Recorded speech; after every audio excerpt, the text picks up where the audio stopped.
Welcome back to one more episode of Building Families in the Faith. I'm Brian Johnson. This is my lovely wife, Rebecca, and we're pleased that you're with us once again. Yes.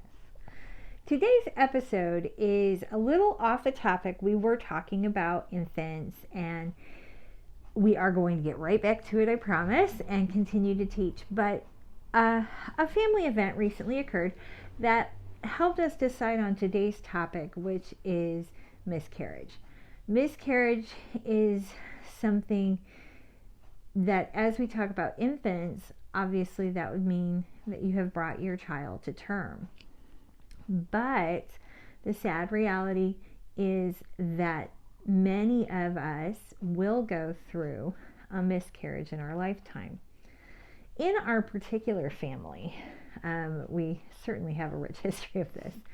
On my husband's side, his mother gave birth to a stillborn child before him. His name was Jeff. She was 8 months, so that would not be termed a miscarriage, but certainly is a loss of a child. Our sister-in-law has had 3 miscarriages, and then 2 children that were born full term, and we are happy to have them. Then on my own side of the family, we also have experienced it. The child before me, my mother miscarried. My sister miscarried her first child. My aunt miscarried many children and also had a stillbirth. I misquoted. My sister-in-law actually had 2 stillbirths and then 2 miscarriages and 1 stillbirth. So this is something that is very much in our family. And then last month, one of our children miscarried their first child. And we do feel like this needs to be addressed. Unfortunately, this is something that will probably happen to many of our listeners. And if not to you directly, maybe to someone in your family. And we like to discuss both ends of it. If you are the one who had the miscarriage, what steps you can take to help you through it. And then if you were a member of a family in which a miscarriage takes place, as we are, how you can help family members. Or friends, of course, as well. Exactly, yes. So this is a little bit of a heavier topic, obviously, and a very difficult time period to go through, but we feel like it should be addressed. So a few things. If you have never had a child before and you find out you're pregnant, it is an extremely exciting moment. You should tell your family. Yes. You should absolutely tell your family about it. And I'm going to share a little bit of the reason why. Now, until you have cleared your first trimester, which is the 3rd month, it's probably more advisable, and this is very difficult when it's your first pregnancy, to not make it common knowledge. Don't share it with every person you meet. Maybe don't share it with the entire church. Keep it within the family, and family members be aware of this. Learn to keep your mouth shut until the couple is ready. And here's the reason. If you should miscarry, you have a whole lot more people. The majority of, if there's a miscarriage, the majority of the time is within that first trimester. Right. So once you get past those first 12 weeks, the percentage rates of that baby going for full term is a whole lot higher. So keeping it a little bit more close to heart, close to family, within those first 12 weeks will, if some tragedy were to come, and of course we don't want that for anybody, but if it does come, and if it will come for many people, it's not as difficult, because everyone who knows, you'll have to tell them again. Now on the tragedy part, that you've lost that child, and the less people you have to tell that you lost it, the easier it becomes. Right, exactly. So when you find out you're pregnant, particularly if it's your first, try to maintain your excitement just a little bit. Do share it with your family, and here's why. If you do miscarry, you don't want to walk through that valley alone. You need the support of family and good friends. And so there needs to be a core circle of people who know that you were pregnant. Mm-hmm. Do not keep this between the two of you and suffer alone. Mm-hmm. But on the other hand, don't make a general public announcement until you've cleared the first trimester, the 3rd month. And that will save you a lot of grief. It's a very exciting moment, that first pregnancy, and you do want everyone to know. And you're super excited. And nobody thinks a miscarriage will happen to me. Mm-hmm. But unfortunately, it can, and it does happen, I think far more often than we realize. Yes. So you do need to be aware of that. That doesn't mean you live in fear. It doesn't mean you stop living for the first 3 months of your pregnancy. That doesn't do you any good either. Mm-hmm. But there are precautionary things just to help your emotions should it happen. Now, we know, there. I'm sure doctors would love to expound upon it, but the truth is we don't really know why God chooses to allow some families to go through miscarriage. We know that we're further from perfection, and our DNA isn't as strong, and sin in this world, not the couple's sin. Right. That is definitely not a reason, but the sin of the world has brought us to a point of weakness physically as humans. Mm-hmm. And some families are more prone to it than others. Yes. So especially if you know that it's a family history thing, you want to be more cautious in your divulging and telling everybody, and your preparations as well. Right. So, when and if you were to miscarry, here are a few things through all of the family members that have been through this and friends that can help you personally as a couple. First of all, build a little memory box of your child. And no, you never got to hold that baby, but that baby was still there. So, sorry. Build a little memory box and put whatever. If you already had an ultrasound photo of it, the child, put that in there. Put anything that is associated with that baby in that box, and that box will be a special memory. Will be something that you come back to, and will help you to go through the grief. Now, when it first happens, you'll go to that box very often, and as time goes by, what you're trying to do is only focus your grief in this box right at this time, and as time goes by, you purposefully make the time that you go back to this box further and further apart. Right. We don't want to stay in the grief. We don't want to linger there. Life has to go on, even though you don't want it to go on.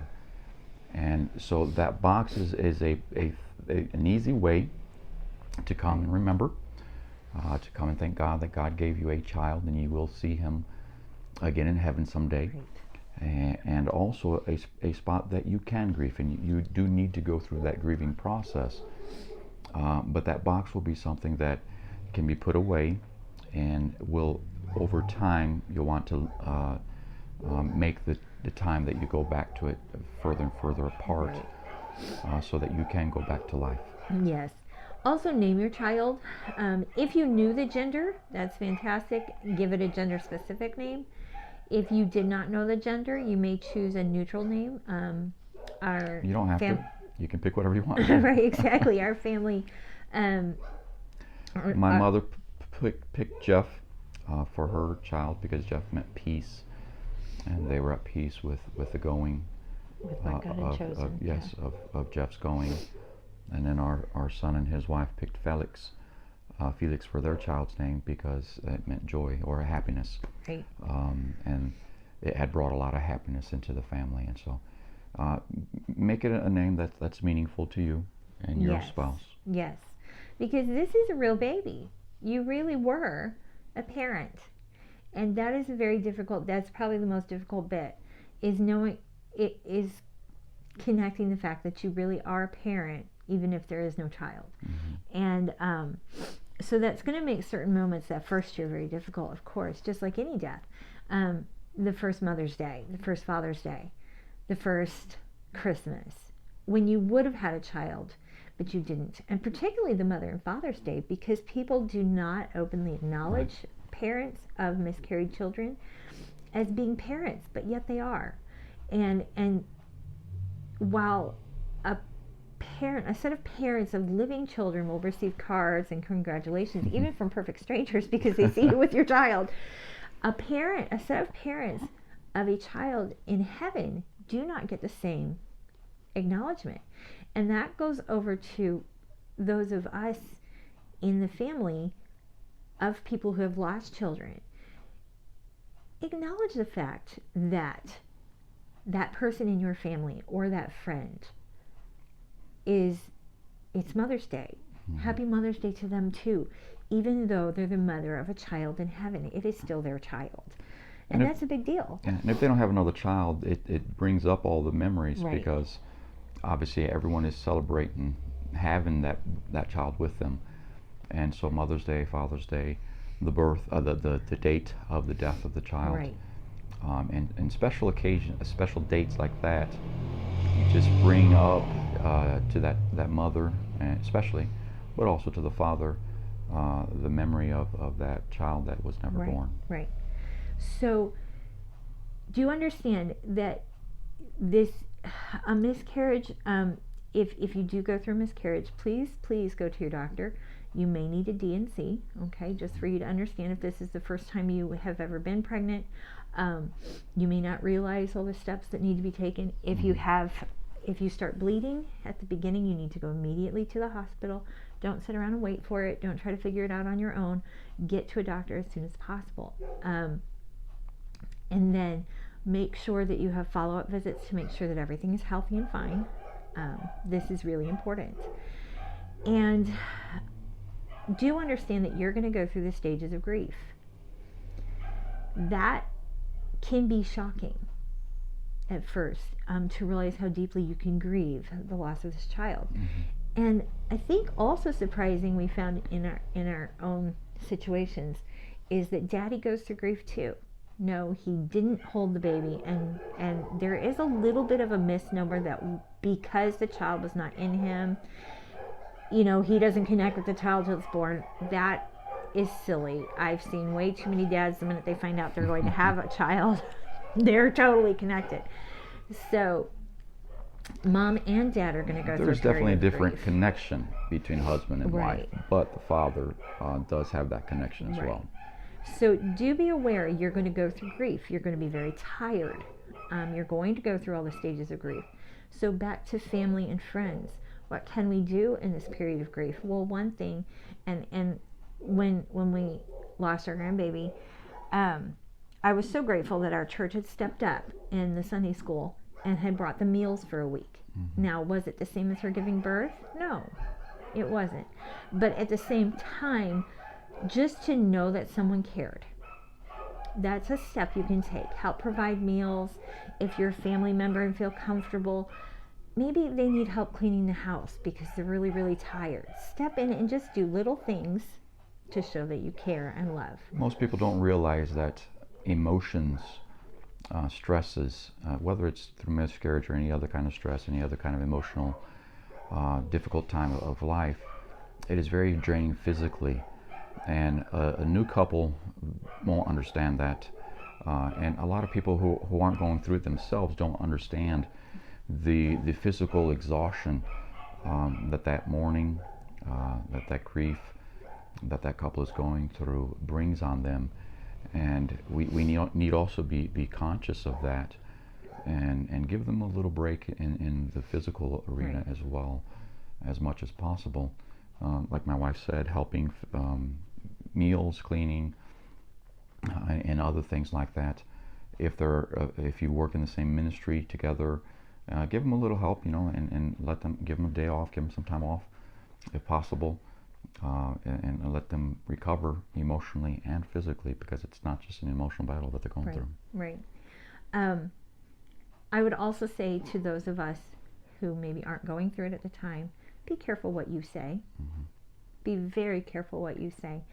And I love you, and I'm praying for you. We have just, personally as a family, we've just been through a very deep valley of death and loss. A friend, a grandbaby, all back to back.